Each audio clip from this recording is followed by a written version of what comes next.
Class family ਤੋਂ ਜਿਹੜੇ ਵੀ ਬੱਚੇ ਆਉਂਦੇ ਆ ਨਾ ਉਹ ਰਿਸਕ ਲੈਣ ਤੋਂ ਡਰਦੇ ਹੁੰਦੇ ਆ। ਮੈਨੂੰ ਪਤਾ ਤੁਸੀਂ 11ਵੀਂ ਦਾ ਸਰਟੀਫਿਕੇਟ ਕਿਵੇਂ ਲਿਆ ਸੀਗਾ। ਉਹ ਤੁਹਾਡੀ ਓਏ ਹੋਏ ਹੋਏ ਹੋਏ ਕਿਤੋਂ ਤੁਹਾਡਾ ਬੜਾ the biggest risk in life is never to take a risk। ਸੋ ਮੈਂ ਹਮੇਸ਼ਾ ਹੀ ਬਲੀਵ ਕਰਦਾ ਕਿ ਜੇ ਰਿਸਕ ਲਓਗੇ ਤੇ ਅੱਗੇ ਵਧੋਗੇ, ਜੇ ਰਿਸਕ ਨਹੀਂ ਲਓਗੇ ਤੇ ਫਿਰ ਤੁਸੀਂ ਆਪਣੀ ਜਗ੍ਹਾ ਤੇ ਸਟੈਗਨੇਟ ਹੋ ਜਾਓਗੇ। ਜਿੱਦਾਂ ਪਾਣੀ ਇੱਕ ਜਗ੍ਹਾ ਤੇ ਬਾਸ ਮਾਰ ਜਾਂਦਾ ਨਾ। ਉਹਨਾਂ ਨੇ ਜਦੋਂ ਮੈਨੂੰ ਕਿਰਦਾਰ ਦੱਸਿਆ ਤੇ ਬਾਕੀ ਫਿਲਮ ਦੀ ਪੂਰੀ ਆਊਟਲਾਈਨ ਦੱਸੀ ਤੇ ਮੇਰੀ ਨਜ਼ਰ ਗਈ ਡੋਗਰ ਦੇ ਕਿਰਦਾਰ ਤੇ। ਹਰ ਬੰਦਾ ਲਾਲਚੀ ਹੁੰਦਾ, ਸੋ ਮੈਂ ਵੀ ਸੀਗਾ। ਮੈਨੂੰ ਵੀ ਲੱਗਾ ਯਾਰ ਡੋਗਰ ਦਾ ਕਿਰਦਾਰ ਤੁਸੀਂ ਕਿਉਂ ਨਹੀਂ ਮੈਨੂੰ ਪਿਚ ਕਰ ਰਹੇ। ਸੋ ਇੱਕ ਜੰਪ ਕਰਵਾਉਂਦੇ ਹੋਏ ਮੇਰੀ ਇੱਥੇ ਚੰਡੀਗੜ੍ਹ ਹਾਰਸ ਰਾਈਡਿੰਗ ਕਲੱਬ ਦੇ ਵਿੱਚ ਹੀ ਪੂਰੀ ਆ ਬਾਂਹ ਟੁੱਟ ਗਈ, ਟ੍ਰਿਪਲ ਫ੍ਰੈਕਚਰ ਹੋ ਗਿਆ, ਐ ਟੋਟਲੀ ਮੁੜ ਗਈ ਇੱਥੋਂ ਲੈ ਕੇ ਇੰਨੀ। ਫਿਰ ਰੋਡ ਪਈ। ਟੀਮ ਨੇ ਪੁੱਛਿਆ ਕਿ ਕਰ ਪਾਓਗੇ ਤੁਸੀਂ, ਤੇ ਮੈਂ ਇੱਦਾਂ ਹੀ ਬਾਂਹ ਬੰਨੀ ਹੋਈ ਦੇ ਵਿੱਚ ਹੀ ਉਹਨਾਂ ਕੋਲ ਪਹੁੰਚ ਗਿਆ ਆਪਣੀ ਐਕਸ-ਰੇ ਰਿਪੋਰਟਾਂ ਲੈ ਕੇ। ਤੇ ਮੈਂ ਕਿਹਾ ਇੱਦਾਂ ਦਾ ਰਿਸਕ ਹੈਗਾ। ਤੇ ਉਹ ਕਹਿੰਦੇ ਭਾਜੀ ਤੁਸੀਂ ਦੇਖੋ ਤੁਸੀਂ ਕੀ ਕਰਨਾ। ਮੇਰੀ ਵਾਈਫ ਜਦੋਂ ਦੀ ਮੇਰੀ ਮੈਰਿਜ ਹੋਈ ਆ, ਉਹ ਮੈਨੂੰ ਕੋਈ ਵੀ ਮੇਰੇ ਲਈ ਕੋਈ ਟੈਨਸ਼ਨ ਨਹੀਂ ਹੁੰਦੀ ਘਰ ਦੀ ਕਿਸੇ ਵੀ ਤਰ੍ਹਾਂ ਦੀ। ਮੈਨੂੰ ਮਤਲਬ ਬਹੁਤ ਕੁਝ ਮੈਂ ਉਹਦੇ ਤੇ ਛੱਡਿਆ। ਮੈਂ ਬਹੁਤ ਜ਼ਿਆਦਾ ਪੈਂਪਰਡ ਹਸਬੈਂਡ ਕਹਿ ਲਓ ਜਾਂ ਪੂਰਾ ਉੱਤੇ ਡਿਪੈਂਡੈਂਟ ਹੈ। ਉਹ ਕਹਿੰਦੀ ਮੇਰੇ 3 ਜਵਾਕ ਨੇ, 2 ਦੂਜੇ, ਇੱਕ ਮੈਂ ਵੀ। ਜਰਨਲਿਜ਼ਮ ਦੀ ਜੌਬ ਤੁਹਾਡੀ ਛੁੱਟੀ ਸੀ, ਇਹ ਕਹਿ ਸਕਦੇ ਹਾਂ ਕਿ ਉਹ ਕੰਪਨੀ ਹੀ ਬੰਦ ਹੋ ਗਈ। ਸਿਰਫ ਪਲਾਨ ਇਹੀ ਕੀਤਾ ਸੀ ਕਿ ਮੈਂ ਜਰਨਲਿਜ਼ਮ ਕਰਨੀ ਆ ਤੇ ਜਰਨਲਿਸਟ ਬਣਨਾ। ਇੱਕੋ ਇੱਕ ਹੀ ਗੋਲ ਲੈ ਕੇ ਮੈਂ ਚੱਲਿਆ ਸੀਗਾ। ਤੇ ਉਹ ਜਦੋਂ 6-7 ਮਹੀਨੇ ਬਾਅਦ ਉਹ ਬੰਦ ਹੀ ਹੋ ਗਈ, ਅਖਬਾਰ ਹੀ ਬੰਦ ਹੋ ਗਿਆ। ਤੇ ਇੱਕ ਵਾਰੀ ਲੱਗਾ ਕਿ ਯਾਰ ਸਾਰੇ ਦਰਵਾਜ਼ੇ ਬੰਦ ਹੋ ਗਏ, ਪੈਸੇ ਘਰੋਂ ਮੰਗ ਨਹੀਂ ਸਕਦੇ। ਤੇ ਸਰਵਾਈਵਲ ਦੇ ਲਈ ਮੈਂ ਐਡ ਏਜੰਸੀ ਦਾ ਕੰਮ ਸ਼ੁਰੂ ਕਰਤਾ ਕਿ ਚਲੋ ਕੁਝ ਹੋਰ ਨਹੀਂ ਤੇ ਇਸ਼ਤਿਹਾਰ ਇਕੱਠੇ ਕਰਕੇ ਅਖਬਾਰਾਂ ਨੂੰ ਦੇਣੇ ਸ਼ੁਰੂ ਕਰ ਦਿਓ। ਸੋ ਉੱਥੋਂ ਸ਼ੁਰੂਆਤ ਹੋਈ ਤੇ ਉਹ ਐਡ ਏਜੰਸੀ ਸਾਡੀ 4 ਸਾਲ 'ਚ ਇੰਨੀ ਵੱਡੀ ਹੋ ਗਈ ਕਿ ਅਸੀਂ ਪੰਜਾਬ ਦੀ ਨੰਬਰ 1 ਐਡ ਏਜੰਸੀ ਬਣ ਗਏ। ਮੈਨੂੰ ਉਦੋਂ ਵੀ ਯਾਦ ਹੈ ਕਿ ਉਸ ਵੇਲੇ ਵੀ ਜਦੋਂ ਅਸੀਂ ਅਖਬਾਰ ਦੇ ਵਿੱਚ ਅੱਜ ਜਰਨਲਿਸਟ ਕੰਮ ਕਰਦੇ ਸੀ, ਸਾਡੇ ਅਖਬਾਰ ਦੀ ਕੋਈ ਸਰਕੂਲੇਸ਼ਨ ਨਹੀਂ ਸੀ ਹੁੰਦੀ। ਉਹ ਬਹੁਤ ਥੋੜ੍ਹੀਆਂ ਜਿਹੀਆਂ ਕਾਪੀਆਂ ਪ੍ਰਿੰਟ ਕਰਕੇ ਇੱਧਰ ਉੱਧਰ ਜੇ ਵੰਡ ਦਿੰਦੇ ਸੀਗੇ। ਤੇ ਅਸੀਂ ਦਿਨ ਰਾਤ ਮਿਹਨਤ ਕਰਨੀ, ਬਾਈ ਲਾਈਨ ਦੇ ਲਈ ਭੱਜ ਦੌੜ ਕਰਨੀ ਤੇ ਬੜੇ ਔਖੇ ਸਵਾਲ ਵੀ ਪੁੱਛਣੇ ਤੇ ਬੜੇ ਚੈਲੰਜਿੰਗ ਸਿਚੁਏਸ਼ਨ 'ਚ ਮੈਂ ਨਾਲ ਫੋਟੋਗ੍ਰਾਫੀ ਵੀ ਕਰਦਾ ਹੁੰਦਾ ਸੀ। ਤੇ ਮੇਰੇ ਨਾਲ ਦੇ ਜਿਹੜੇ ਬਾਕੀ ਸਾਥੀ ਹੁੰਦੇ ਸੀ ਉਹਨਾਂ 'ਚ ਕਹਿਣਾ ਯਾਰ ਕੁਲਜਿੰਦਰ ਛਪਦੀ ਹੈ ਨਹੀਂ ਅਖਬਾਰ, 500 ਕਾਪੀ ਛਪਦੀ ਨਹੀਂ, ਤੂੰ ਐਵੇਂ ਮਤਲਬ ਕਮਲਾ ਹੋਇਆ ਫਿਰਦਾ ਇਹਦੇ ਪਿੱਛੇ। ਉਹ ਜਦੋਂ ਤੁਸੀਂ ਪੈਸ਼ਨ, ਡੈਡੀਕੇਸ਼ਨ ਦੇ ਨਾਲ 100% ਫੋਕਸ ਦੇ ਨਾਲ ਕੋਈ ਕੰਮ ਦੇ ਵਿੱਚ ਵੜਦੇ ਹੋ, ਉਹਨੂੰ ਕਰਦੇ ਹੋ, ਫਿਰ ਰਿਜ਼ਲਟ ਤੁਹਾਨੂੰ ਰੱਬ ਜ਼ਰੂਰ ਦਿੰਦਾ। ਸੋ 2009 ਵਿੱਚ ਅਗੇਨ ਬਹੁਤ ਵੱਡਾ ਟੈਸਟ ਸੀਗਾ ਕਿਉਂਕਿ 2009 'ਚ ਮੈਂ ਜਿੰਨੇ ਪੈਸੇ ਪੂਸੇ ਕਮਾਏ ਸੀਗੇ, ਸਾਡੇ ਪਲਾਟ ਅਸੀਂ ਲਏ ਸੀ ਮੈਂ ਤੇ ਦਿਨੇਸ਼ ਨੇ ਕਿ ਇੱਥੇ ਘਰ ਘਰ ਬਣਾਵਾਂਗੇ ਆਪਣਾ। ਮਿੰਨੀ ਪੰਜਾਬ ਤੇ ਲਾਤੇ। ਮਿੰਨੀ ਪੰਜਾਬ 'ਚ ਲਾਤੇ। ਐਂਡ ਜਿਹੜੇ ਪੈਸੇ ਸਾਨੂੰ ਆ ਰਹੇ ਸੀਗੇ ਉਹ ਅਸੀਂ ਇੱਕ ਬਿਊਟੀ ਬਿਜ਼ਨਸ ਸ਼ੁਰੂ ਕੀਤਾ ਸੀ, ਉਹ ਸਾਡਾ ਬਿਜ਼ਨਸ ਵੀ ਬੰਦ ਹੋ ਗਿਆ। ਪਤਾ ਨਹੀਂ ਮੇਰੇ ਦਿਮਾਗ 'ਚ ਕੀ ਆਇਆ, ਮੈਂ ਸਾਰਾ ਕੁਝ ਛੱਡ ਛਡਾ ਕੇ ਬੰਬੇ ਚਲਾ ਗਿਆ। ਇੱਕ ਕਿਕ 2 ਫਿਲਮ ਸੀਗੀ ਉੱਥੇ ਸਾਊਥ 'ਚ ਬਣ ਰਹੀ। ਰਜਿੰਦਰਾ ਰੈਡੀ ਡਾਇਰੈਕਟਰ ਨੇ ਖੁਦ ਮੇਰਾ ਪੋਸਟਰ ਯੋਧਾ ਵਾਲਾ ਦੇਖ ਕੇ ਮੈਨੂੰ ਅਪਰੋਚ ਕੀਤਾ। ਫਿਰ ਇੱਕ ਸਿੰਘ ਇਜ਼ ਬਲਿੰਗ, ਉਸ ਫਿਲਮ ਦੀ ਮੈਂ ਆਡੀਸ਼ਨ ਦਿੱਤਾ ਉੱਥੇ ਮੁਕੇਸ਼ ਛਾਬੜਾ ਨੂੰ, ਉਹਦੇ ਲਈ ਮੈਂ ਸਿਲੈਕਟ ਹੋ ਗਿਆ। ਉਹ 17-18 ਤੱਕ ਮਿਡ ਤੱਕ 2-2.5 ਸਾਲ ਜਿਹੜੇ ਸੀ ਮੇਰੇ ਬੜੇ ਸਟਰਗਲ ਦੇ ਸੀ। मैं उत्थे लाइना लग लग के ऑडिशन दे रहा, सिक्योरिटी वाले ही कह देंगे हटो हटो आपका लुक मैच नहीं करता, आप रिक्वायर्ड नहीं हो, नॉट फिट कह के बाहर ही भेज देंगे सी। बड़ा ही ह्यूमिलेशन वाला टाइम सीगा। कहते if you aim at moon at least you will land at stars, है ना। सो मैनू लगता जिंदगी च एम हमेशा उच्चा वड्डा जिन्ना भी रख सकते हो रखो एंड ਉਹਦੇ ਲਈ ट्राई भी करो।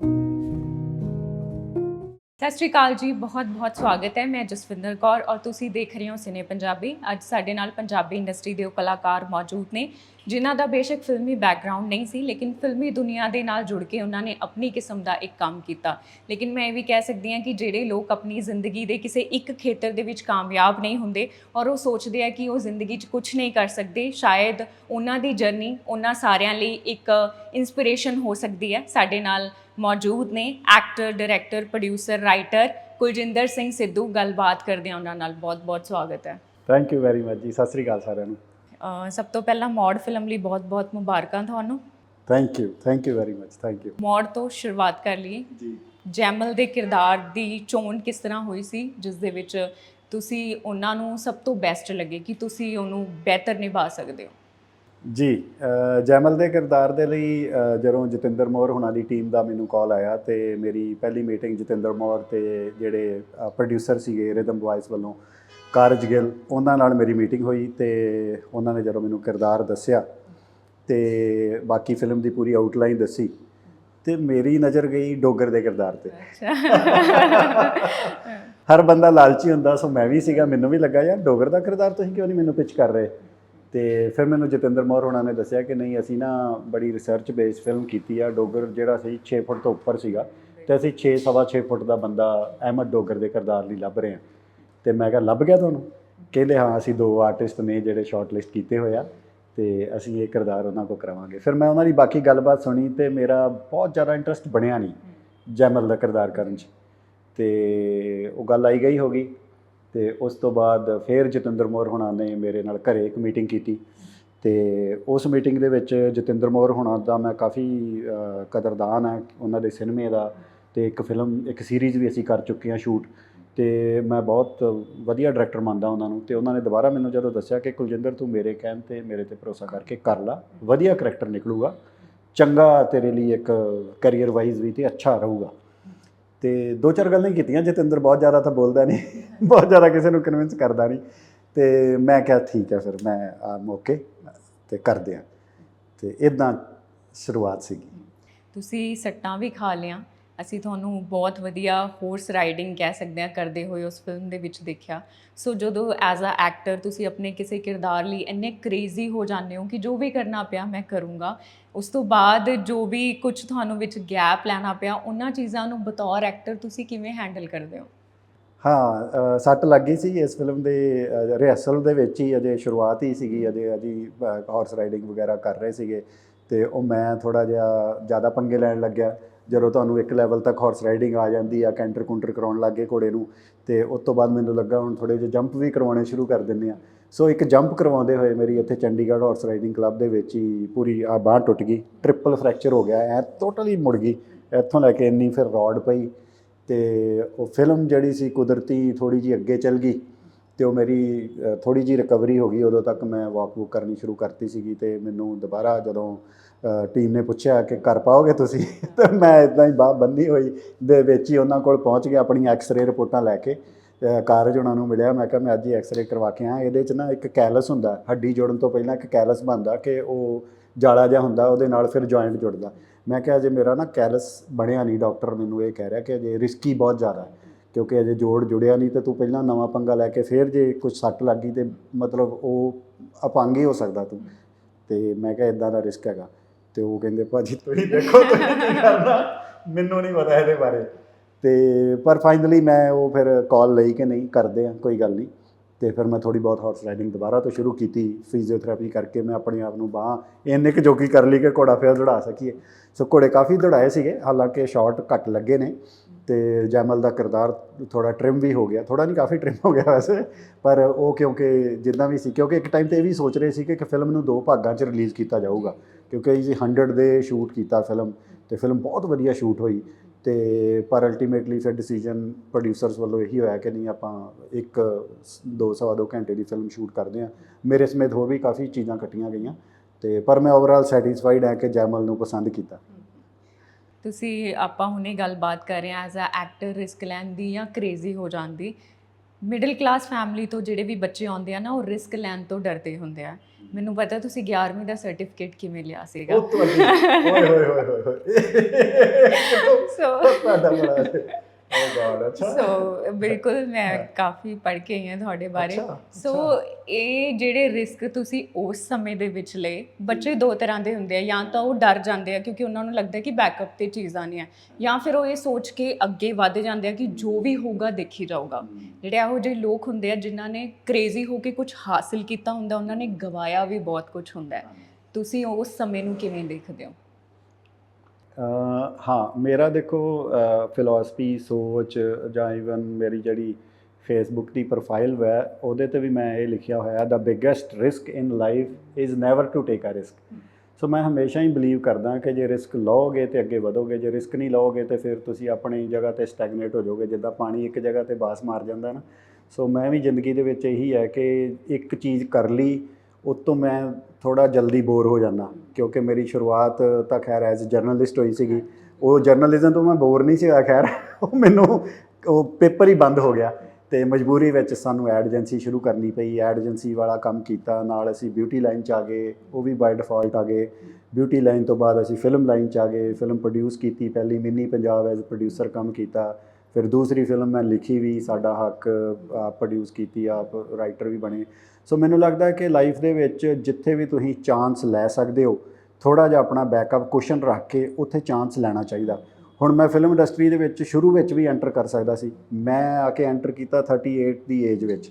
ਸੋ ਜੇ ਮੈਂ ਸ਼ੁਰੂ 'ਚ ਹੀ ਐਂਟਰ ਕਰ ਦਿੰਦਾ ਤਾਂ ਮੈਨੂੰ ਲੱਗਦਾ ਮੇਰੇ ਲਈ ਸਟਰਗਲ ਬਹੁਤ ਜ਼ਿਆਦਾ ਹਾਰਡ ਹੋ ਜਾਣੀ ਸੀਗੀ, ਕਿਉਂਕਿ ਮੈਨੂੰ ਪਤਾ ਨਹੀਂ ਸੀ ਮੌਕਾ ਮੈਨੂੰ ਕਦੋਂ ਮਿਲਦਾ, ਅਤੇ ਇੰਨਾ ਪਿੱਛੋਂ ਫੈਮਿਲੀ ਦਾ ਬੈਕਅਪ ਨਹੀਂ ਸੀ, ਫਾਈਨੈਂਸ਼ੀਅਲ ਇੰਨੀ ਸਪੋਰਟ ਨਹੀਂ ਸੀਗੀ ਕਿ ਮੈਂ ਘਰਦਿਆਂ ਦੇ ਪੈਸੇ ਖਰਚਦਾ ਰਹਿੰਦਾ ਜਾਂ ਲਵਾਉਂਦਾ ਰਹਿੰਦਾ ਅਤੇ ਆਪ ਕਮਾਈ ਨਾ ਕਰਦਾ। ਤਾਂ ਮੇਰੇ ਸਿਰ 'ਤੇ ਇਮੀਡੀਏਟਲੀ ਇਹ ਪ੍ਰੈਸ਼ਰ ਸੀਗਾ ਕਿ ਜਿੱਦਾਂ ਹੀ ਮੇਰੀ ਪੋਸਟ ਗ੍ਰੈਜੂਏਸ਼ਨ ਕੰਪਲੀਟ ਹੋਈ ਕਿ ਕਾਕਾ ਹੁਣ ਨਾਲ ਦੀ ਨਾਲ ਆਪੇ ਕਮਾ ਅਤੇ ਆਪੇ ਖਾ। ਸੋ ਇਹ ਕਿਹਾ ਨਹੀਂ ਸੀ ਗਿਆ, ਬਟ ਆਪਣੇ ਆਪ ਹੀ ਜਿੱਦਾਂ ਤੁਸੀਂ ਕਿਹਾ ਨਾ, ਮਿਡਲ ਕਲਾਸ ਦੇ ਬੱਚਿਆਂ ਨੂੰ ਪਤਾ ਹੀ ਹੁੰਦਾ ਇਹ ਗੱਲ ਕਿ ਯਾਰ ਹੁਣ ਮੰਮੀ ਕੋਲੋਂ ਤਾਂ ਪੈਸੇ ਨਹੀਂ ਲੈਣੇ। ਫਾਦਰ ਦੀ ਜੋਬ ਇਹੋ ਜਿਹੀ ਸੀਗੀ ਕਿ ਸਟੇਬਲ ਇਨਕਮ ਨਹੀਂ ਸੀ, ਮਦਰ ਵਾਜ਼ ਦਾ ਰੀਅਲ ਬ੍ਰੈਡ ਵਿਨਰ ਸਾਡੀ ਫੈਮਿਲੀ 'ਚ।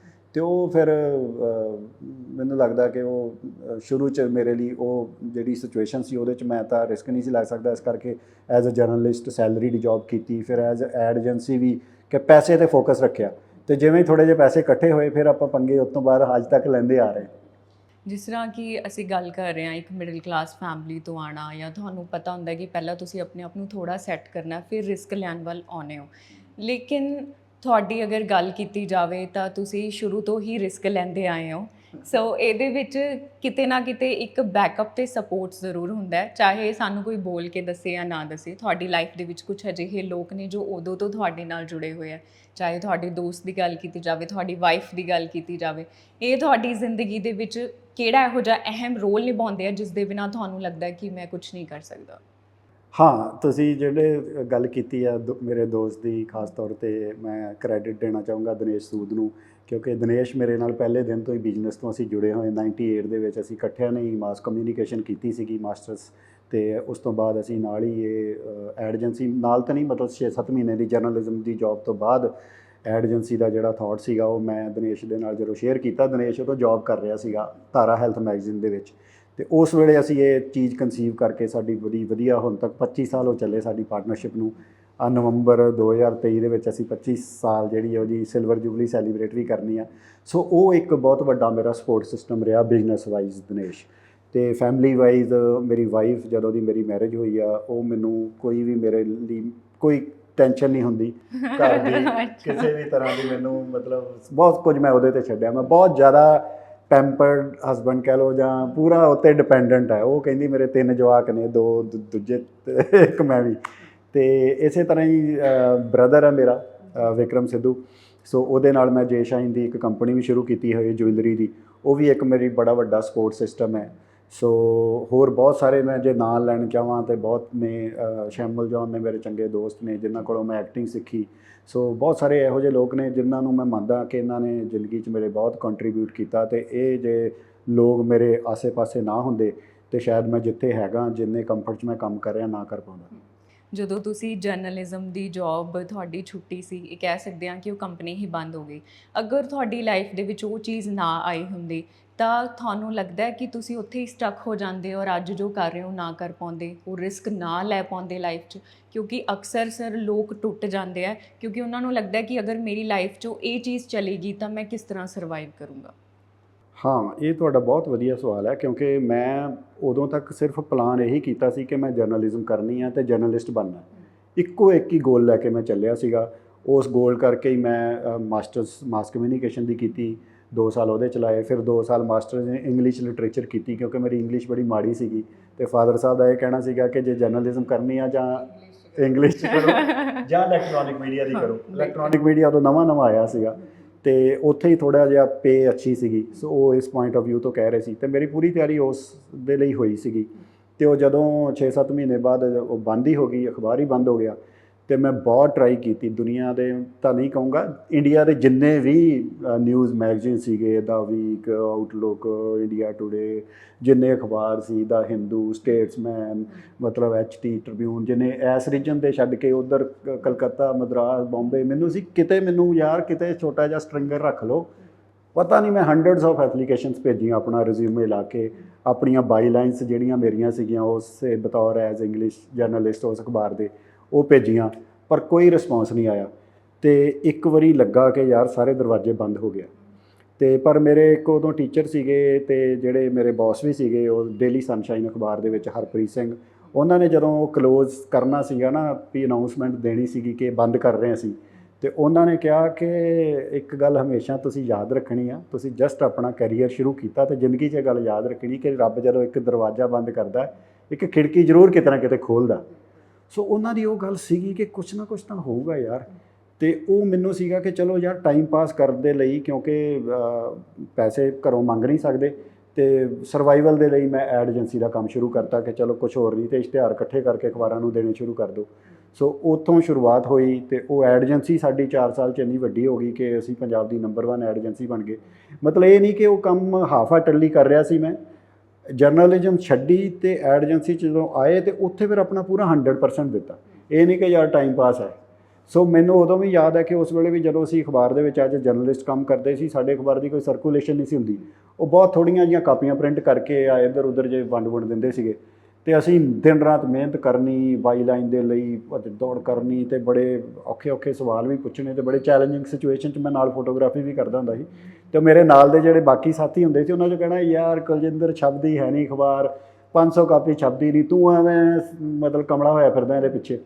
ਤਾਂ ਮੈਨੂੰ ਲੱਗਦਾ ਉਹ ਮੇਰੇ ਉਸ ਵੇਲੇ ਦੇ ਕਮਲਪਨ ਨੇ ਜਾਂ ਏਜੰਸੀ 'ਚ ਆ ਕੇ ਜਿਹੜਾ ਕਮਲਪਨ ਕੀਤਾ ਜਾਂ ਉਸ ਤੋਂ ਬਾਅਦ ਓਰੇਨ ਦੀ ਜਿਹੜੀ ਸ਼ੁਰੂਆਤ ਹੋਈ, ਉਹ ਸਾਰੀਆਂ ਚੀਜ਼ਾਂ ਜਿਹੜੀਆਂ ਨੇ ਉਹ ਜਦੋਂ ਤੁਸੀਂ ਪੈਸ਼ਨ ਡੈਡੀਕੇਸ਼ਨ ਦੇ ਨਾਲ 100% ਫੋਕਸ ਦੇ ਨਾਲ ਕੋਈ ਕੰਮ ਦੇ ਵਿੱਚ ਵੜਦੇ ਹੋ, ਉਹਨੂੰ ਕਰਦੇ ਹੋ, ਫਿਰ ਰਿਜ਼ਲਟ ਤੁਹਾਨੂੰ ਰੱਬ ਜ਼ਰੂਰ ਦਿੰਦਾ। ਠੀਕ ਹੈ, ਤੁਸੀਂ ਖੁਦ ਹੀ ਕਹਿਤਾ ਰਿਜ਼ਲਟ ਦਿੰਦਾ ਹੈ, ਲੇਕਿਨ ਜਦੋਂ ਤੁਸੀਂ ਇੱਕ ਕੰਮ ਕਰ ਰਹੇ ਹੁੰਦੇ ਹੋ, ਜਿਸ ਤਰ੍ਹਾਂ ਤੁਸੀਂ ਦੱਸਿਆ ਕਿ ਮੈਂ ਇਸ ਤਰ੍ਹਾਂ ਮਿਹਨਤ ਕਰ ਰਿਹਾ ਸੀਗਾ, ਕਦੀ ਕਦੀ ਤੁਹਾਨੂੰ ਉਸ ਮਿਹਨਤ ਦਾ ਕ੍ਰੈਡਿਟ ਵੀ ਨਹੀਂ ਮਿਲਦਾ ਔਰ ਕਦੀ ਕਦੀ ਆਸ-ਪਾਸ ਦੇ ਲੋਕ ਜਾਂ ਤੁਹਾਡੇ ਮਨ 'ਚ ਇਹ ਚੀਜ਼ ਕ੍ਰੀਏਟ ਹੁੰਦੀ ਹੈ ਕਿ ਇਹ ਚੀਜ਼ ਵਰਕ ਤੇ ਕਰ ਨਹੀਂ ਰਹੀ, ਮੇਰੀ ਜ਼ਿੰਦਗੀ 'ਚ ਕੁਝ ਬਦਲਾਵ ਨਹੀਂ ਆ ਰਿਹਾ, ਪਰ ਤੁਹਾਨੂੰ ਲੱਗਦਾ ਹੈ ਕਿ ਜੋ ਮਿਹਨਤ ਕੀਤੀ ਹੁੰਦੀ ਉਹ ਕਿਤੇ ਨਾ ਕਿਤੇ ਜ਼ਰੂਰ ਕੰਮ ਆਉਂਦੀ ਹੈ। ਹਾਂ ਬਿਲਕੁਲ, ਦੇਖੋ ਮਿਹਨਤ ਜ਼ਰੂਰ ਕਿਤੇ ਨਾ ਕਿਤੇ ਕੰਮ ਆਉਂਦੀ ਆ, ਪਰ ਨਾਲ ਦੀ ਨਾਲ ਹੀ ਰੱਬ ਤੁਹਾਡੇ ਟੈਸਟ ਵੀ ਲੈਂਦਾ ਰਹਿੰਦਾ। ਸੋ ਜਿੱਦਾਂ ਸ਼ੁਰੂ 'ਚ ਸਾਡਾ ਟੈਸਟ ਹੋਇਆ, ਸਾਨੂੰ ਦੁਬਾਰਾ ਮੈਨੂੰ ਲੱਗਦਾ ਕਿ 2009 ਤੱਕ ਜਦੋਂ ਕੈਰੀਅਰ ਸਾਡਾ ਕਾਫੀ ਵਧੀਆ ਐਸਟੈਬਲਿਸ਼ ਅਸੀਂ ਹੋ ਗਏ ਸੀਗੇ। ਸੋ 2009 ਵਿੱਚ ਅਗੇਨ ਬਹੁਤ ਵੱਡਾ ਟੈਸਟ ਸੀਗਾ, ਕਿਉਂਕਿ 2009 'ਚ ਮੈਂ ਜਿੰਨੇ ਪੈਸੇ ਪੂਸੇ ਕਮਾਏ ਸੀਗੇ, ਸਾਡੇ ਪਲਾਟ ਅਸੀਂ ਲਏ ਸੀ ਮੈਂ ਤੇ ਦਿਨੇਸ਼ ਨੇ ਕਿ ਇੱਥੇ ਘਰ ਘੁਰ ਬਣਾਵਾਂਗੇ ਆਪਣਾ, ਉਹ ਮਿੰਨੀ ਪੰਜਾਬ ਤੇ ਲਾਤੇ। ਪੰਜਾਬ 'ਚ ਲਾਤੇ। ਐਂਡ ਜਿਹੜੇ ਪੈਸੇ ਸਾਨੂੰ ਆ ਰਹੇ ਸੀਗੇ ਉਹ ਅਸੀਂ ਇੱਕ ਬਿਊਟੀ ਬਿਜ਼ਨਸ ਸ਼ੁਰੂ ਕੀਤਾ ਸੀ, ਉਹ ਸਾਡਾ ਬਿਜ਼ਨਸ ਵੀ ਬੰਦ ਹੋ ਗਿਆ।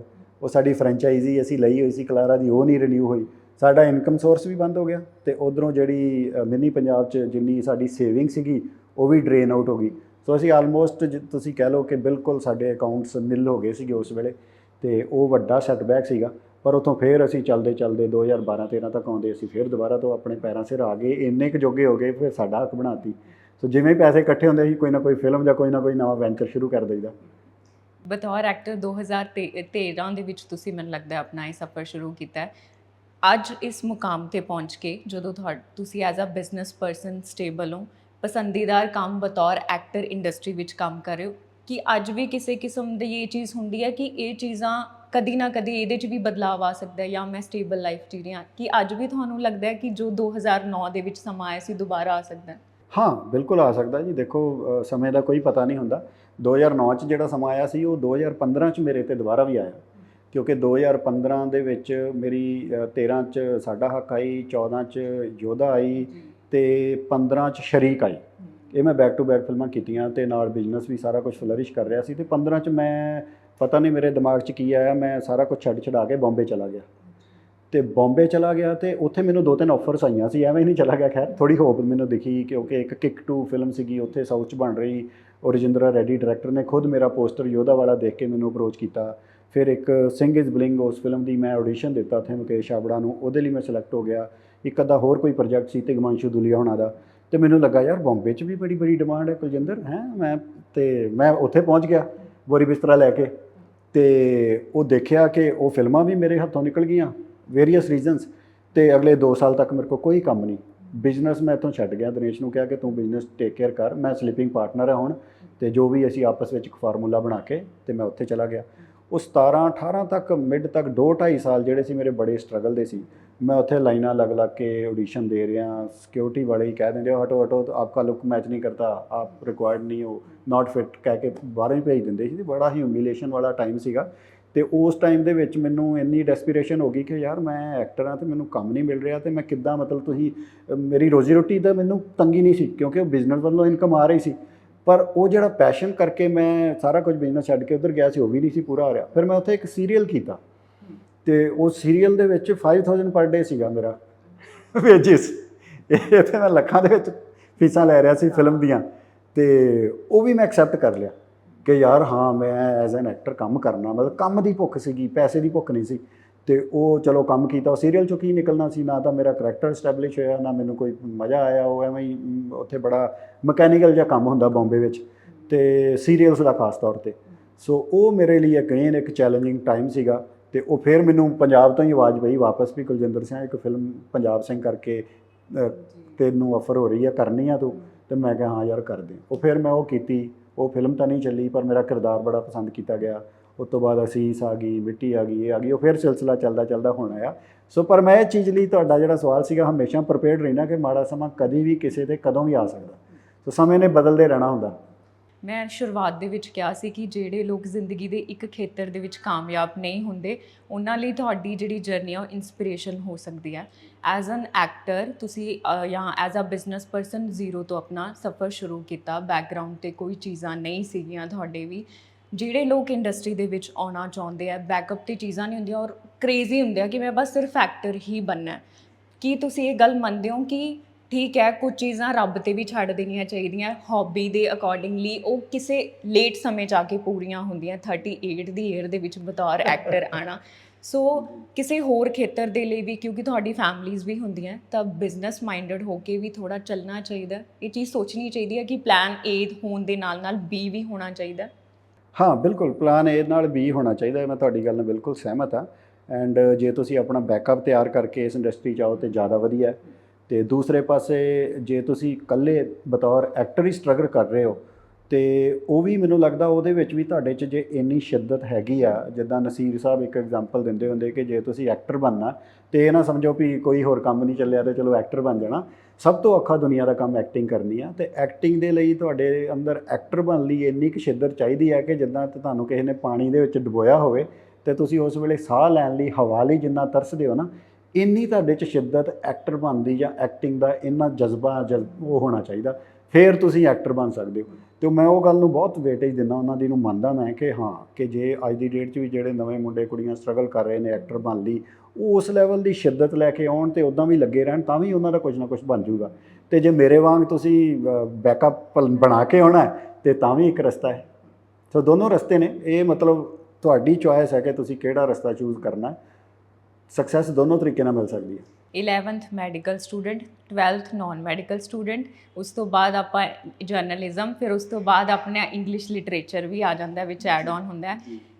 ਤੁਹਾਡੇ ਬੈਕਅਪ, ਮੈਂ ਬਾਰ-ਬਾਰ ਇਹ ਗੱਲ ਕਰ ਰਹੀ ਹਾਂ ਕਿ ਬੈਕਅਪ ਕੋਈ ਜ਼ਿਆਦਾ ਸਟਰੋਂਗ ਨਹੀਂ ਸੀਗਾ। ਇਹ ਸਾਰੀ ਜਰਨੀ ਰਿਸਕ 'ਤੇ ਆਧਾਰਿਤ ਹੈ, ਹੁਣ ਵੀ ਰਿਸਕ ਹੀ ਚੱਲ ਰਿਹਾ। ਤੁਸੀਂ ਆਪਣੇ 'ਤੇ ਕਿਸ ਦਾ ਪ੍ਰਭਾਵ ਆਪਣੀ ਫੈਮਿਲੀ 'ਚੋਂ ਮਹਿਸੂਸ ਕਰਦੇ ਹੋ ਕਿ ਜਿਹੜੀ ਇਹ ਬੇਬਾਕੀ ਹੈ ਉਹਨਾਂ 'ਚੋਂ ਤੁਹਾਡੇ 'ਚ ਆਈ ਹੈ?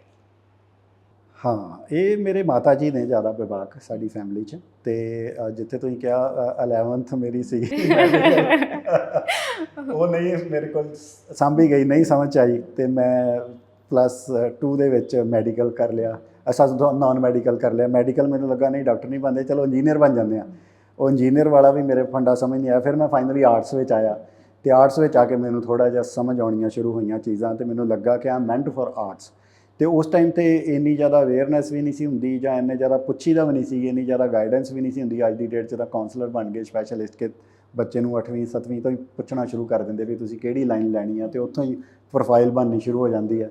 ਅਤੇ ਪਰ ਠੀਕ ਹੈ, ਮੈਨੂੰ ਲੱਗਦਾ ਡਾਵਾਂਡੋਲ ਹੁੰਦੇ, ਡੱਕੋ ਡੋਲੇ ਖਾਂਦੇ, ਅਤੇ ਜਰਨੀ ਵਧੀਆ ਹੈ, ਅਤੇ ਠੀਕ ਹੈ, ਹੁਣ ਸਵਾਦ ਆ ਰਿਹਾ ਲਾਈਫ ਦਾ, ਅਤੇ we are prepared for everything now. ਤੁਸੀਂ ਖੁਦ ਹੀ ਕਿਹਾ ਆਪਣੇ ਇੱਕ ਇੰਟਰਵਿਊ ਦੇ ਦੌਰਾਨ, ਜਾਂ ਤੁਹਾਡੀ ਇੱਕ ਟਾਕ ਸੀ ਕਿ ਮਤਲਬ ਜੋ ਮੈਂ 11th 'ਚ ਕੀਤਾ ਹੈ ਬੜਾ ਫਨੀਐਸਟ, ਮੈਂ ਕਿਵੇਂ ਦੱਸਾਂ। ਪਤਾ ਨਹੀਂ ਤੁਸੀਂ ਕਿਸ ਤਰੀਕੇ ਨਾਲ ਉਸ ਗੱਲ ਨੂੰ ਲਓਗੇ ਕਿ ਮੈਂ ਉਹ ਕਿੱਦਾਂ ਕੀਤਾ। ਜਿਹੜੀ ਬੇਬਾਕੀ ਦੀ ਅਸੀਂ ਗੱਲ ਕਰ ਰਹੇ ਹਾਂ, ਜਾਂ ਰਿਸਕ ਟੇਕਰ ਹੋਣ ਦੀਆਂ ਜੋ ਵੀ ਕੁਆਲਿਟੀਜ਼ ਨੇ ਤੁਹਾਡੇ 'ਚ, ਉਸ ਜਰਨੀ ਦੇ ਵਿੱਚ ਜੋ ਕੁਝ ਵੀ ਕੀਤਾ ਜਾਂ ਹੁਣ ਵੀ ਕਰਦੇ ਹੋ, ਕਿ ਤੁਹਾਨੂੰ ਲੱਗਦਾ ਹੈ ਕਿ ਜੋ ਕਰਨਾ ਚਾਹੀਦਾ ਉਹ ਕਰਕੇ ਦੇਖ ਲੈਣਾ ਚਾਹੀਦਾ, ਲੇਕਿਨ ਉਹਦੇ ਪਿੱਛੇ ਇੱਕ ਚੀਜ਼ ਹਮੇਸ਼ਾ ਯਾਦ ਰੱਖਣੀ ਚਾਹੀਦੀ ਹੈ, ਚੰਗੀ ਨੀਅਤ। ਹਾਂ, ਇਹ 'ਚ ਤਾਂ ਕੋਈ ਸ਼ੱਕ ਹੀ ਨਹੀਂ ਹੈ ਕਿ ਮਤਲਬ ਜੇ ਬੰਦੇ ਦੀ ਨੀਅਤ ਚੰਗੀ ਹੈ ਤੇ ਬੰਦੇ ਨੂੰ ਚਾਂਸ ਲੈਂਦੇ ਰਹਿਣਾ ਚਾਹੀਦਾ। ਮੈਂ ਇਹ 'ਚ ਬਿਲੀਵ ਕਰਦਾ ਕਿ ਹਾਂ, ਚਾਂਸ ਜ਼ਰੂਰ ਲੈਣੇ ਚਾਹੀਦੇ ਆ, ਤੁਹਾਡੇ ਹਿੱਸੇ ਦੇ ਜੋ ਵੀ ਆ ਕਰਕੇ ਜ਼ਰੂਰ ਦੇਖਣਾ ਚਾਹੀਦਾ। ਵੱਧ ਤੋਂ ਵੱਧ ਕੀ ਹੋਇਆ, ਮਤਲਬ ਇਹ ਹੈ ਕਿ ਤੁਸੀਂ ਕਹਿੰਦੇ ਆ if you aim at moon at least you will land at stars, ਹੈ ਨਾ। ਸੋ ਮੈਨੂੰ ਲੱਗਦਾ ਜ਼ਿੰਦਗੀ 'ਚ ਏਮ ਹਮੇਸ਼ਾ ਉੱਚਾ ਵੱਡਾ ਜਿੰਨਾ ਵੀ ਰੱਖ ਸਕਦੇ ਹੋ ਰੱਖੋ, ਐਂਡ ਉਹਦੇ ਲਈ ਟਰਾਈ ਵੀ ਕਰੋ। ਅਤੇ ਵੱਡਾ ਜਿੰਨਾ ਮੈਨੂੰ ਲੱਗਦਾ ਸੋਚ ਸਕਦੇ ਉਹ ਸੋਚਣਾ ਚਾਹੀਦਾ। ਅਤੇ ਇਹਦਾ ਕਾਫੀ ਅਸਰ ਜਿਹੜਾ ਮੈਂ ਕਿਤਾਬਾਂ ਪੜ੍ਹਦਾ, ਮੋਟੀਵੇਸ਼ਨਲ ਬੁੱਕਸ ਪੜ੍ਹਦਾ ਹਾਂ ਮੈਂ, ਅਤੇ ਸਪੀਚਿਸ ਵੀ ਸੁਣਦਾ ਰਹਿੰਦਾ ਆਪਣੇ ਆਪ ਨੂੰ ਨਾ ਰੋਜ਼ ਐਨਰਜਾਈਜ਼ ਕਰਨ ਦੇ ਲਈ, ਮੈਂਟਲੀ ਆਪਣੇ ਆਪ ਨੂੰ ਅਪਲਿਫਟ ਰੱਖਣ ਦੇ ਲਈ, ਉੱਚਾ ਸੋਚ ਬਣਾਏ ਬਰਕਰਾਰ ਰੱਖਣ ਦੇ ਲਈ। ਮੈਨੂੰ ਲੱਗਦਾ ਤੁਸੀਂ ਜ਼ਰੂਰ ਆਪਣੇ ਮਾਈਂਡ ਨੂੰ ਫੀਡ ਕਰਦੇ ਰਹੋ, ਪੋਜ਼ੀਟਿਵ ਬੰਦਿਆਂ ਨਾਲ ਰਹੋ, ਸਕਸੈਸਫੁਲ ਲੋਕਾਂ ਦੀ ਕੰਪਨੀ ਕਰਨੀ ਚਾਹੀਦੀ ਆ। Always fly with high flying people. ਹਾਲਾਂਕਿ ਕੁਛ ਲੋਕ ਇਹਨੂੰ ਉਲਟਾ ਵੀ ਲੈ ਸਕਦੇ ਆ, ਪਰ ਇਹਦਾ ਮਕਸਦ ਮਤਲਬ ਇਹੀ ਹੈ ਕਿ ਚੰਗੀ ਸੋਚ ਅਤੇ ਚੰਗੇ ਲੋਕਾਂ ਦੀ ਕੰਪਨੀ ਕਰੋ ਅਤੇ ਚੰਗੀਆਂ ਕਿਤਾਬਾਂ ਪੜ੍ਹੋ, ਅਤੇ ਤੁਹਾਡਾ ਫਿਰ ਮੈਂਟਲ ਉਸ ਹਿਸਾਬ ਨਾਲ ਬਣਿਆ ਰਹਿੰਦਾ, ਮੈਂਟਲ ਲੈਵਲ ਜਾਂ ਐਟੀਟਿਊਡ ਕਿ ਤੁਸੀਂ ਫਿਰ ਰਿਸਕ ਵੀ ਲੈਂਦੇ ਹੋ, ਕੁਛ ਨਾ ਕੁਛ ਪਰਸਿਊ ਕਰਦੇ ਰਹਿੰਦੇ ਹੋ। ਜਦੋਂ ਤੁਸੀਂ ਐਕਟਰ ਬਣਨ ਦੇ ਬਾਰੇ ਸੋਚਿਆ ਸੀਗਾ ਤਾਂ ਉਸ ਸਮੇਂ ਬਹੁਤ ਸਾਰੇ ਇਹੋ ਜਿਹੇ ਲੋਕ ਹੋਣਗੇ, ਸਿਰਫ ਆਪਾਂ ਐਕਟਰ ਹੋਣ ਦੀ ਗੱਲ ਨਾ ਕਰੀਏ, ਬਿਜ਼ਨਸ ਸਟਾਰਟ ਕਰਨ ਦੀ ਵੀ ਗੱਲ ਕਰੀਏ, ਜਿਹੜੇ ਤੁਹਾਨੂੰ ਕਹਿੰਦੇ ਹੋਣਗੇ, ਚਾਹੇ ਆਪਾਂ ਉਹਨਾਂ ਨੂੰ ਨੈਗੇਟਿਵ ਲਈਏ ਅਜਿਹੀਆਂ ਗੱਲਾਂ ਕਿ ਇਹ ਪੋਸੀਬਲ ਨਹੀਂ ਹੈ ਜਾਂ ਤੁਸੀਂ ਤਾਂ ਇਹ ਸੁਟੇਬਲ ਨਹੀਂ ਹੈ, ਇਹ ਤੁਸੀਂ ਨਹੀਂ ਕਰ ਸਕਦੇ, ਕਿ ਉਹ ਜੇ ਬਹੁਤ ਸਾਰੇ ਬੈਰੀਅਰਸ ਤੁਸੀਂ ਤੋੜ ਚੁੱਕੇ ਹੋ? ਹਾਂ, ਬਿਲਕੁਲ, ਇਹ ਤਾਂ ਮੇਰੇ ਨਾਲ ਹੁੰਦਾ ਆਇਆ, ਕਿਉਂਕਿ ਮੈਂ ਪਹਿਲਾਂ ਜਦੋਂ ਐਕਟਿੰਗ ਸ਼ੁਰੂ ਕੀਤੀ ਸੀਗੀ ਖਾਲਸਾ ਕਾਲਜ ਵਿੱਚ ਹੀ, ਅਤੇ ਉਦੋਂ ਹੀ ਮੈਨੂੰ ਕਿਸੇ ਨੇ ਕਿਹਾ, ਮੈਂ ਆਪਣੀ ਫਾਈਨਲ ਈਅਰ ਸੀਗਾ BA ਦੇ ਜਦੋਂ ਮੈਂ ਥੀਏਟਰ ਨੂੰ ਜੁਆਇਨ ਕੀਤਾ, ਅਤੇ ਮੈਨੂੰ ਮੇਰਾ ਦੋਸਤ ਹੀ ਹੁੰਦਾ ਸੀਗਾ ਕਾਫੀ ਖਾਸ, ਯਾਰਦੀ ਉਹਨੂੰ ਕਹਿੰਦੇ ਸੀ, ਅਤੇ ਉਹ ਕਹਿੰਦਾ ਯਾਰ ਤੂੰ ਕਿਹੜਾ ਭੰਡਾਂ ਵਾਲਾ ਕੰਮ ਸ਼ੁਰੂ ਕਰ ਲਿਆ ਅਤੇ ਕੀ ਮਤਲਬ ਮੇਰਾ ਬਿਲਕੁਲ ਉਹਨੇ ਇਹਨੂੰ ਡਾਊਨਗ੍ਰੇਡ ਕਰਕੇ ਮੈਨੂੰ ਕਾਫੀ ਡਿਸਕਰੇਜ ਕਰਨ ਦੀ ਕੋਸ਼ਿਸ਼ ਕੀਤੀ ਜਿਹਨੂੰ ਕਹਿੰਦੇ। ਉਸ ਤੋਂ ਬਾਅਦ ਜਦੋਂ ਮੈਂ ਜਲੰਧਰ ਵਿੱਚ ਆ ਕੇ ਅਗੇਨ ਪਰਸਿਊ ਕਰਨ ਦੀ ਕੋਸ਼ਿਸ਼ ਕੀਤੀ, ਉੱਥੇ ਨੀਰਜ ਕੌਸ਼ਿਕ ਹੁਣੀ ਥੀਏਟਰ ਕਰਦੇ ਆ, ਉਹਨਾਂ ਦੇ ਗਰੁੱਪ 'ਚ ਮੈਂ ਗਿਆ, ਰਿਹਰਸਲਾਂ ਕਰਨੀਆਂ ਸ਼ੁਰੂ ਕੀਤੀਆਂ, ਅਤੇ ਉਸ ਵੇਲੇ ਮੇਰੀ ਐਡ ਏਜੰਸੀ ਵੀ ਚੱਲਦੀ ਸੀ। ਉਦੋਂ ਮੇਰੇ ਆਸੇ ਪਾਸੇ ਨੇ ਕਿਹਾ ਕਿ ਮਸੀਂ ਤੇਰਾ ਕੰਮ ਸੈੱਟ ਹੋਇਆ, ਤੂੰ ਰੋਜੀ ਰੋਟੀ ਕਮਾਉਣ ਜੋਗਾ ਹੋਇਆ, ਇੱਧਰ ਫੋਕਸ ਕਰ, ਤੂੰ ਇੱਧਰ ਕਿੱਥੇ ਆ। ਪਰ ਮੈਨੂੰ ਸੀ ਕਿ ਨਹੀਂ, ਇਹ ਮੇਰਾ ਪੈਸ਼ਨ ਹੈਗਾ, ਇਹਨੂੰ ਮੈਂ ਪਰਸਿਊ ਕਰਨਾ ਹੀ ਕਰਨਾ। ਫਿਰ ਮੈਂ ਦੂਰਦਰਸ਼ਨ ਦੇ ਉੱਤੇ ਜਾ ਕੇ ਬਤੌਰ ਐਂਕਰ ਵੀ ਕੰਮ ਕਰਨਾ ਸ਼ੁਰੂ ਕੀਤਾ, ਅਤੇ ਉਹ ਐਂਕਰਿੰਗ ਕੀਤੀ। ਅਤੇ ਫਿਰ ਜਦੋਂ ਮੇਰਾ ਫਾਈਨਲੀ ਸਮਾਂ ਆਇਆ, ਮੈਂ ਆਪਣੀ ਫਿਲਮ ਬਣਾਈ, ਆਪ ਹੀ ਪ੍ਰੋਡਿਊਸ ਕੀਤੀ, ਆਪੇ ਹੀ ਉਹਦੇ ਵਿੱਚ ਇੱਕ ਕਰੈਕਟਰ ਚੂਜ਼ ਕੀਤਾ ਮਿੰਨੀ ਪੰਜਾਬ 'ਚ, ਅਤੇ ਮੇਰੇ ਡਾਇਰੈਕਟਰ ਨੇ ਫਿਰ ਮੈਨੂੰ ਕਹਿ ਦਿੱਤਾ ਕਿ ਨਹੀਂ ਕਾਕਾ, ਤੂੰ ਐਕਟਰ ਨਹੀਂ ਬਣ ਸਕਦਾ। ਅਤੇ ਉਹ ਦੇਖੋ ਨਾ ਤੁਸੀਂ, ਮੇਰੀ ਗ੍ਰੈਜੂਏਸ਼ਨ ਤੋਂ ਲੈ ਕੇ ਅਤੇ 2009 ਤੱਕ ਮੈਨੂੰ ਹਰ ਜਗ੍ਹਾ 'ਤੇ ਬਤੌਰ ਐਕਟਰ ਰਿਜੈਕਸ਼ਨ ਮਿਲੀ, ਅਤੇ ਉਹ ਜੇ ਮੈਂ ਮੰਨ ਲੈਂਦਾ ਲੋਕਾਂ ਦੀ ਗੱਲ ਕਿ ਨਹੀਂ ਯਾਰ ਮੈਂ ਐਕਟਰ ਨਹੀਂ ਹਾਂ, ਅਤੇ ਮੈਂ ਕਦੀ ਵੀ ਨਾ ਬਣਦਾ। ਪਰ ਮੈਂ ਫਿਰ 2012 'ਚ ਆਪਣੇ ਆਪ ਪੈਸੇ ਲਾਏ, ਨਾਲ ਦੋਸਤਾਂ ਨੂੰ ਇਕੱਠੇ ਕਰਕੇ ਉਹਨਾਂ ਦੇ ਲਵਾ ਕੇ ਇੱਕ ਸਾਡਾ ਹੱਕ ਫਿਲਮ ਬਣਾਈ। ਉਹ ਮੈਂ ਐਕਟਰ ਵੀ ਇਸਟੈਬਲਿਸ਼ ਹੋਇਆ, ਰਾਈਟਰ ਵੀ ਇਸਟੈਬਲਿਸ਼ ਹੋਇਆ, ਅਵਾਰਡ ਵੀ ਮਿਲ ਗਿਆ PTC ਬੈਸਟ ਐਕਟਰ ਦਾ, ਬੈਸਟ ਰਾਈਟਰ ਦਾ, ਅਤੇ ਉਸ ਤੋਂ ਬਾਅਦ ਜਰਨੀ ਜਿਹੜੀ ਆ ਚੱਲ ਰਹੀ ਆ। ਸੋ ਲੋਕਾਂ ਨੂੰ ਨਹੀਂ ਪਤਾ ਕਿ ਤੁਹਾਡੇ ਅੰਦਰ ਕੀ ਹੈ, ਤੁਸੀਂ ਪ੍ਰੂਵ ਕਰੋਗੇ, ਸਾਬਿਤ ਕਰਨਾ ਪੈਂਦਾ। ਤੁਸੀਂ ਕਰੀਅਰ ਓਰੀਐਂਟਡ ਪਰਸਨ ਹੋ, ਕਿ ਤੁਸੀਂ ਮੰਨਦੇ ਹੋ ਜਿਹੜੇ ਵੀ ਲੋਕ ਆਪਣੀ ਜ਼ਿੰਦਗੀ ਦੇ ਵਿੱਚ ਕੋਈ ਪਰਪਸ ਰੱਖ ਕੇ ਚੱਲਦੇ ਆ, ਉਹਨਾਂ ਲਈ ਜ਼ਰੂਰੀ ਹੁੰਦਾ ਕਿ ਇਹ ਮੈਂ ਕਰਨਾ ਹੀ ਕਰਨਾ। ਉਹਨਾਂ ਦੇ ਬੈਟਰ ਹਾਫਸ ਦਾ ਸਾਥ ਜਾਂ ਉਹਨਾਂ ਦੇ ਬੈਸਟ ਫਰੈਂਡ ਹੋਣੇ ਬਹੁਤ ਜ਼ਰੂਰੀ ਹੈ, ਕਿਉਂਕਿ ਨਹੀਂ ਤਾਂ ਤੁਸੀਂ ਉਹਦੇ ਵਿੱਚ ਹੀ ਉਲਝ ਕੇ ਰਹਿ ਜਾਂਦੇ ਹੋ। ਤੁਹਾਨੂੰ ਲੱਗਦਾ ਕਿ ਇਹ ਚੀਜ਼ ਬਹੁਤ ਜ਼ਰੂਰੀ ਹੈ, ਖਾਸ ਕਰ ਜਿਹੜੇ ਲੋਕਾਂ ਦੇ ਸੁਪਨੇ ਬਹੁਤ ਵੱਡੇ ਹੁੰਦੇ ਆ? ਹਾਂ, ਬਿਲਕੁਲ 100%, ਕਿਉਂਕਿ ਜੇ ਟੀਮ ਨਹੀਂ ਹੈ ਨਾ ਤੁਹਾਡੇ ਪਿੱਛੇ, ਇੱਕ ਚੰਗਾ ਤੁਹਾਡਾ ਆਸਾ ਪਾਸਾ ਨਹੀਂ ਹੈ, ਤੁਹਾਡਾ ਵਾਈਫ ਜਾਂ ਤੁਹਾਡਾ ਲਾਈਫ ਪਾਰਟਨਰ ਤੁਹਾਡੇ ਨਾਲ ਸਪੋਰਟਿਵ ਨਹੀਂ ਹੈ, ਤੁਹਾਡਾ ਦੋਸਤ, ਤੁਹਾਡਾ ਸਰਕਲ, ਤੁਹਾਡੀ ਫੈਮਿਲੀ, ਆਸਾ ਪਾਸਾ ਜੇ ਤੁਹਾਡਾ ਸਪੋਰਟ ਨਹੀਂ ਕਰ ਰਿਹਾ, ਤੁਹਾਨੂੰ ਇਨਕਰੇਜ ਨਹੀਂ ਕਰ ਰਿਹਾ, ਅਤੇ ਉਹ ਬਹੁਤ ਜ਼ਿਆਦਾ ਚੈਲੰਜਿੰਗ ਹੋ ਸਕਦਾ। ਮੈਨੂੰ ਲੱਗਦਾ ਇਕੱਲਾ ਬੰਦਾ ਕਦੀ ਵੀ ਕੋਈ ਵੀ ਮੁਕਾਮ ਨਹੀਂ ਹਾਸਲ ਕਰ ਪਾਉਂਦਾ। ਜਿਹੜਾ ਵੀ ਬੰਦਾ ਜੇ ਕਿਸੇ ਲੈਵਲ ਦੇ ਉੱਤੇ ਹੈ, ਅਤੇ ਉਹਦਾ ਸਪੋਰਟ ਸਿਸਟਮ ਹੈਗਾ ਤਾਂ ਹੀ ਉੱਥੇ ਆ। ਅਗਰ ਮੈਂ ਤੁਹਾਡੀ ਜਰਨੀ ਦੀ ਗੱਲ ਕਰਾਂ, ਸਾਡਾ ਹੱਕ ਇੱਕ ਅਜਿਹੀ ਫਿਲਮ ਸੀਗੀ ਜਿਹੜੀ ਸੋਸ਼ਲ ਇਸ਼ੂਜ਼ ਨੂੰ ਟੱਚ ਕਰਦੀ ਸੀ। ਉਹਦੇ ਦੇ ਵਿੱਚ ਤੁਸੀਂ ਆਪਣੀ ਲੁੱਕਸ 'ਤੇ ਬਹੁਤ ਜ਼ਿਆਦਾ ਕੰਮ ਕੀਤਾ। ਬਾਗੀ ਦੀ ਧੀ ਦਾ ਪੋਸਟਰ ਹੀ ਦੇਖ ਲਓ, ਦੀ ਅਲੱਗ ਹੀ ਚਮਕ ਹੈ ਜਿਹੜੀ ਸਾਡੇ ਸਾਹਮਣੇ ਆਉਂਦੀ ਹੈ। ਸੋ ਜਦੋਂ ਉਹ ਫਿਲਮਾਂ ਤੁਸੀਂ ਕਰ ਰਹੇ ਸੀਗੇ, ਪਹਿਲੀ ਫਿਲਮ ਦੀ ਗੱਲ ਕਰੀਏ ਸਾਡਾ ਹੱਕ, ਤਾਂ ਤੁਹਾਨੂੰ ਕਦੀ ਰਿਅਲਾਈਜ਼ ਹੋਇਆ ਸੀ ਕਿ ਪੰਜਾਬ 'ਚ ਫਿਲਮਾਂ ਬਣਾਉਣੀਆਂ ਬਹੁਤ ਔਖੀਆਂ? ਰੀਸੈਂਟਲੀ ਮੈਂ ਕਿਸੇ ਰਾਈਟਰ ਪ੍ਰੋਡਿਊਸਰ ਦੇ ਨਾਲ ਗੱਲ ਕੀਤੀ ਸੀ, ਤਾਂ ਬਹੁਤ ਸਾਰੇ ਸਰਕਮਸਟਾਂਸਿਸ ਇਹੋ ਜਿਹੇ ਕ੍ਰੀਏਟ ਹੁੰਦੇ ਆ। ਉਦੋਂ ਤੁਹਾਡੇ ਮਨ 'ਚ ਆਈ ਸੀ ਗੱਲ ਜਦੋਂ ਪਹਿਲੀ ਫਿਲਮ ਉਹ ਤੁਸੀਂ ਕੀਤੀ? ਨਹੀਂ, ਉਸ ਵੇਲੇ ਨਹੀਂ ਅਸੀਂ ਕੁਛ ਸੋਚਿਆ। ਇਹ ਜ਼ਰੂਰ ਪਤਾ ਸੀ ਕਿ ਬੜੇ ਸੈਂਸਿਟਿਵ ਸਬਜੈਕਟ ਦੇ ਉੱਪਰ ਫਿਲਮ ਬਣਾ ਰਹੇ ਹਾਂ, ਐਂਡ ਬਹੁਤ ਤਿਆਰੀ ਦੇ ਨਾਲ ਇਹ ਫਿਲਮ ਬਣਾਈ, ਕਿਉਂਕਿ ਮੈਂ ਪਹਿਲੇ ਹੀ ਸਕ੍ਰਿਪਟ ਲੈ ਕੇ ਹੀ ਜਿਹੜੇ ਐਡਵੋਕੇਟ ਅਮਰ ਸਿੰਘ ਚਾਹਲ ਸੀਗੇ ਉਹਨਾਂ ਕੋਲ ਪਹੁੰਚ ਗਿਆ। ਉਹਨਾਂ ਦੀ ਪੂਰੀ ਲੀਗਲ ਐਡਵਾਈਸ ਸੀਗੀ, ਉਹਨਾਂ ਨੂੰ ਅਸੀਂ ਪੈਨਲ ਦੇ ਉੱਪਰ ਰੱਖਿਆ ਹੋਇਆ ਸੀ ਕਿ ਤੁਸੀਂ ਬੈਕਅਪ 'ਤੇ ਸਾਡੇ ਨਾਲ ਰਹਿਣਾ, ਕੋਈ ਵੀ ਪੰਗਾ ਪਿਆ। ਐਂਡ ਬੜੇ ਅਸੀਂ ਸੀਕ੍ਰੇਟਿਵ ਤਰੀਕੇ ਦੇ ਨਾਲ ਉਹ ਸਾਰੀ ਫਿਲਮ ਸ਼ੂਟ ਕਰਕੇ ਅਨਾਉਂਸ ਉਦੋਂ ਹੀ ਕੀਤੀ ਜਦੋਂ ਪੂਰਾ ਕੁਝ ਸਾਡੇ ਹੱਥ 'ਚ ਆ ਗਿਆ ਸੀਗਾ। ਤੁਹਾਡੀ ਨਜ਼ਰ ਦੇ ਵਿੱਚ ਸਕਸੈਸਫੁਲ ਹੋਣਾ ਕੀ ਹੈ? ਹਾਂ, ਮੇਰੇ ਖਿਆਲ ਨਾਲ ਸਕਸੈਸ ਦੀ ਹਰ ਇੱਕ ਬੰਦੇ ਦੀ ਆਪਣੀ ਆਪਣੀ ਡੈਫੀਨੇਸ਼ਨ ਹੈ, ਅਤੇ ਜੇ ਤੁਸੀਂ ਖੁਸ਼ ਹੋ, ਜੇ ਤੁਸੀਂ ਮੈਂਟਲੀ ਪੀਸਫੁਲ ਹੋ, ਹੈਲਦੀ ਹੋ, ਤੇ ਆਹੀ ਸਕਸੈਸ ਹੈ। ਐਕਟਿੰਗ ਤੋਂ, ਬਿਜ਼ਨਸ ਤੋਂ ਇਲਾਵਾ ਪਹਿਲੇ ਤੇ ਇਹਨਾਂ 'ਚ ਬੈਲੈਂਸ ਕਿਵੇਂ ਬਣਾਉਂਦੇ ਹੋ, ਫਿਰ ਬਾਕੀ ਦਾ ਸਮਾਂ ਕਿੱਥੇ ਕਿੱਥੇ ਸਪੈਂਡ ਕਰਦੇ ਹੋ? ਮੇਰੇ ਖਿਆਲ ਦੇ ਨਾਲ ਮੈਂ ਆਈ ਗੋ ਵਿਦ ਦਾ ਫਲੋ। ਹੁਣ ਤਾਂ ਮੇਰੇ ਤੇ ਕੋਈ ਬੋਝ ਨਹੀਂ ਆ, ਪ੍ਰੈਸ਼ਰ ਨਹੀਂ ਆ। ਬਿਜ਼ਨਸ ਮੇਰੇ ਪਾਰਟਨਰ ਦਿਨੇਸ਼ ਨੇ ਸਾਂਭਿਆ ਹੋਇਆ, ਇੱਕ ਬਿਜ਼ਨਸ ਦੇ ਵਿੱਚ ਹੋਰ ਮੈਂ ਇਨਵੋਲਵ ਹਾਂ, ਮੇਰੇ ਬ੍ਰਦਰ ਨੇ ਸਾਂਭਿਆ ਹੋਇਆ, ਅਤੇ ਮੈਂ ਫ੍ਰੀ ਜਿਹਨੂੰ ਕਹਿੰਦੇ ਛੱਡਿਆ ਹੋਇਆ। ਅਤੇ ਮੈਂ ਸਵੇਰ ਦਾ ਟਾਈਮ ਮੇਰਾ ਮੈਡੀਟੇਸ਼ਨ 'ਤੇ, ਗੁਰਬਾਣੀ ਸੁਣ 'ਤੇ, ਜਿਮ 'ਤੇ ਫਸਟ ਹਾਫ ਮੇਰਾ ਇੱਦਾਂ ਨਿਕਲ ਜਾਂਦਾ। ਸੈਕਿੰਡ ਹਾਫ 'ਚ ਮੈਂ ਇੱਥੇ ਆਫਿਸ ਆ ਜਾਂਦਾ, ਥੋੜ੍ਹਾ ਬਹੁਤ ਬਿਜ਼ਨਸ ਦੇ ਨਾਲ ਰਿਲੇਟਡ ਜਿਹੜੀਆਂ ਚੀਜ਼ਾਂ ਹੁੰਦੀਆਂ ਉਹ ਦੇਖ ਲਈਦੀਆਂ, ਕੋਈ ਸਕ੍ਰਿਪਟ ਜਿੱਦਾਂ ਆਈ ਆ ਉਹ ਪੜ੍ਹ ਲਈ, ਜਾਂ ਕੋਈ ਡਾਇਰੈਕਟਰ ਕਿਸੇ ਨਾਲ, ਰਾਈਟਰ ਨਾਲ ਮੀਟਿੰਗ ਹੈ ਉਹ ਕਰ ਲਈ।